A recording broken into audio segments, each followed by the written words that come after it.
Professor स्वामी आपके पास आ रही हूँ, मुझे ये बताइए कि यहाँ जब पार्टियों के प्रवक्ता इस तरह के बयान देते हैं कि नरेंद्र मोदी क्या कर रहे हैं, उनके तो सिर्फ शॉट्स आते हैं, अगर वो वहां जा रहे हैं तो वो वहां पर यूक्रेन को लेकर कोई समझौता करवाएं। मेरा सीधा आपसे सवाल ये है कि प्रधानमंत्री जिन दौरों पर जाते हैं, क्या वहां से आपको लगता है कुछ हासिल नहीं हुआ है, जैसा कि बयान कांग्रेस पार्टी के कुछ नेता दे रहे हैं? देखिए, मैंने बड़े प्रबुद्ध जनों की तीनों की बात सुनी और मेरी जो टिप्पणी है नंबर 1, मैं जब पंडित जवाहरलाल नेहरू की फोटो देखता हूं, लाल बहादुर शास्त्री की फोटो देखता हूं, जब विदेश दौरे में जाते थे, वहां विदेशी लोग गोरी नस्ल के गोरे रंग वाले लाइन लगा के लाखों की संख्या में खड़े रहते थे। आज मेरे को देख के अफसोस हो रहा है कि मोदी जी को रिसीव करने के लिए वहां केवल हिंदुस्तानी लोग हैं और उसमें भी ज्यादातर गुजराती लोग हैं। कि गुजरातियों में कोई बुराई बात नहीं है, लेकिन बाकी देश के लोग नहीं है, केवल गुजरात। अब ये हिंदुस्तान से ले जाए गए हैं या वहीं के गुजराती हैं, ये मुझे नहीं पता, नंबर 1। नंबर 2, शहजाद जी ने बड़ी अच्छी बात कही कि भारत की इतनी अच्छी स्थिति हो गई है, रूस से भी बात कर सकते हैं, यूक्रेन से भी कर सकते हैं, इजराइल से भी कर सकते हैं और फिलिस्तीन से भी कर सकते हैं। अरे महाराज, कभी मैती और केकी से बात कर लो, कुकीज से बात कर लो, कभी मणिपुर के दोनों समुदाय से बात कर लो। आसाम के अंदर लाखों लोग बाढ़ पीड़ित हैं, मणिपुर 1 साल से सुलग रहा है और आप यूक्रेन और रूस और इजराइल और पता नहीं कहां कहां हाँक रहे हैं। देखिए, असली मुद्दा यह है कि अगर रूस हमारा पुराना दोस्त है, इसलिए शुरुआत की इन बयानों से, इसलिए शुरुआत की क्योंकि प्रधानमंत्री के लिए जो भी हासिल है वो एक देश का हासिल है। वो व्यक्तिगत रूप से कोई काम नहीं कर रहे हैं। देश का कोई भी प्रधानमंत्री के लिए कोई व्यक्तिगत हासिल नहीं होता है, वो देश का हासिल होता है। आज अगर रूस के साथ रिश्ते आगे बढ़ाने हैं और उन्हें किस दिशा में ले जाना है, क्या ये भारत का हित सोचकर नरेंद्र मोदी नहीं कर रहे हैं? क्योंकि जब ऐसे बयान आते हैं असदुद्दीन ओवैसी के वहां जाएं और शांति की बात करें, और सिर्फ शांति की बात नहीं है, उसमें एक तरह का तंज भी है कि प्रधानमंत्री को रशिया से जो बातचीत कर रही है और रशिया के साथ जो रिश्ते आगे बढ़ा रहे हैं उसे लेकर। देखिए, आज की तारीख में रूस एक आक्रामक देश है, इजराइल एक आक्रामक देश है और मेरे को अफसोस होता है कि भारत वर्ष जैसा गुट निरपेक्ष देश जो पंडित जवाहरलाल नेहरू ने नींव रखी थी, आज हम दोनों आक्रामक देशों के साथ खड़े हुए हैं। तो वास्तविकता में जो अब मुझे समझ में नहीं आ रहा कि हम जो है यूरोपियन नेशंस के खिलाफ हो जाएंगे, अमेरिका के खिलाफ हो जाएंगे, चीन हमारे खिलाफ है, पाकिस्तान हमारे खिलाफ है। अरे भाई, असली मुद्दा यह है, अगर आप रूस से सस्ता तेल ले रहे हो तो हिंदुस्तानियों को तो सस्ता तेल दे दो।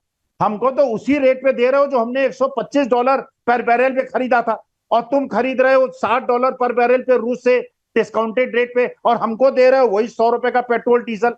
तो देश की जनता से सहानुभूति रखो।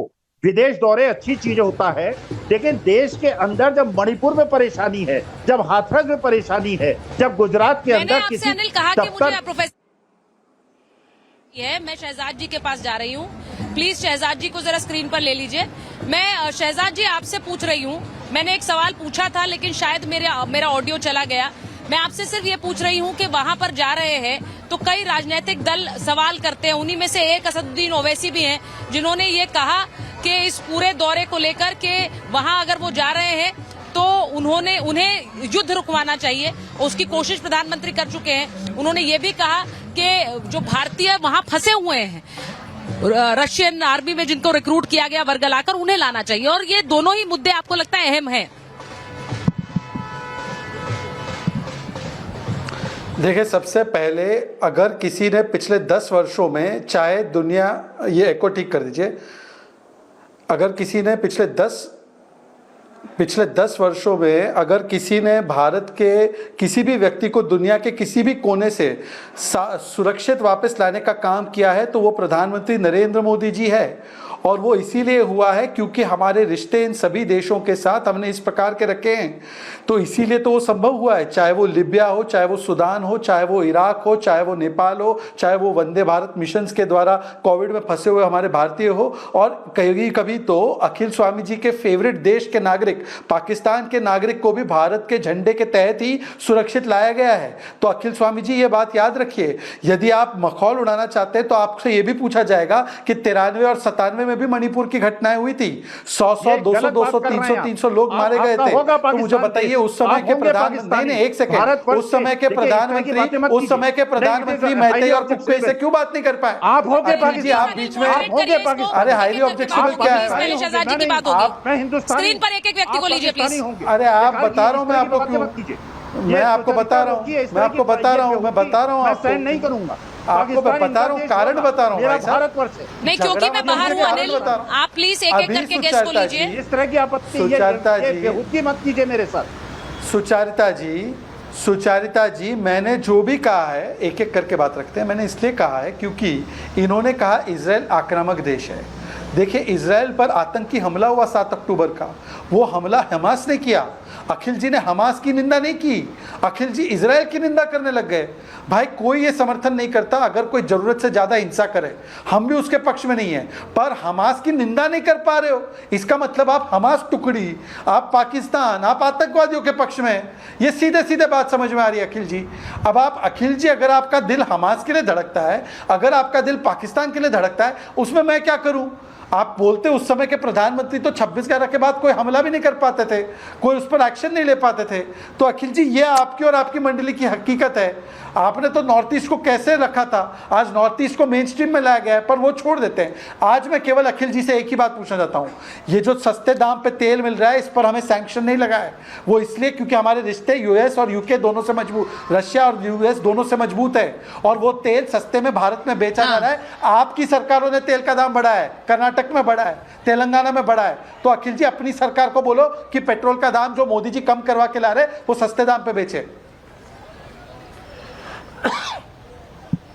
अच्छा, मैं एक चीज ये दीपक बोहरा जी से पूछूंगी, और मैं चाह रही हूं कि आज क्योंकि हम रिफ्लेक्ट कर रहे हैं भारत और रूस के बीच के जो रिश्ते हैं उन पर बात करके, और ना कि एक प्रतिद्वंदिता यहां पर दिखा के या फिर एक सियासी उसे पहलू देके, प्रधानमंत्री का ये दौरा भारत के लिए क्या मायने रखता है, हम अपना हित सोचकर आगे कैसे बढ़ सकते हैं, ये इम्पोर्टेंस, क्या इम्पोर्टेंस है इस रशिया दौरे की। मैं बार बार कह रही हूँ प्रोफेसर एम्बेसडर बोहरा कि यहाँ रूस भारत का आना, क्या रशिया इस बात की इम्पोर्टेंस समझ रहा है कि नरेंद्र मोदी अपने तीसरे दौरे में रूस को चुनकर यहां आए हैं? क्या रशिया इसकी इम्पोर्टेंस समझ रहा है कि मोदी ऐसे समय में आए हैं जब बाकी देशों ने उस पर रिस्ट्रिक्शंस लगा रखे हैं? इस इम्पोर्टेंस को रशिया कितना समझ पाएगा? एम्बेसडर बोहरा, ये आपने बहुत बहुत अहम प्रश्न पूछा है। अब मैं पॉलिटिकल डिस्कशन में नहीं पढ़ूंगा, वो इधर क्यों नहीं गए, उधर क्यों नहीं गए, रूस क्यों गए हैं। हाल ही में आपने वर्ल्ड बैंक के फिगर्स देखे होंगे कि जो प्रतिबंध लगाए हैं रूस पर, रूस की इकोनॉमी बूम कर रही है। अब वो अपर मिडिल इनकम से हायर इनकम इकोनॉमी बन गई है, तो कोई फायदा नहीं हुआ इन सैंक्शंस का। दूसरा, रूस को इस समय मित्र चाहिए। वो एक अंग्रेजी की कहावत है, stand up and be counted. Bharat खड़ा है उसके साथ कि आपने हमारे साथ कभी धोखा नहीं किया, हम आपके साथ कभी धोखा नहीं करेंगे, ये हमारी परंपरा नहीं है। तीसरी चीज मैम, पूरी दुनिया को संदेश, रशिया के साथ पीएम साहब जरूर बात करेंगे कि यूक्रेन के बारे में जो जंग हो रहा है, क्या इरादा है आपका। आपको मालूम है अभी कुछ घंटे पहले, आज सुबह मॉस्को या रशिया ने ध्वस्त कर दिया है कई शहरों को यूक्रेन में, कई लोग मर गए हैं, उसके अंदर मिसाइल बराज किया है। मेरा अब ख्याल है कि वो बताएंगे पीएम साहब को कि अब ये मेरा इरादा, इसी तरह से हम जंग खत्म करेंगे। तो ये बहुत महत्वपूर्ण है। वो और किसी से बात नहीं करेंगे, शायद चीन को भी नहीं बताएंगे क्या करना चाहते हैं, क्योंकि अगर एक शब्द में मैं कहूं, इंडिया रशिया रिलेशनशिप में, भारत रूस का जो संबंध है, उसका आधार है भरोसा, म्यूचुअल ट्रस्ट।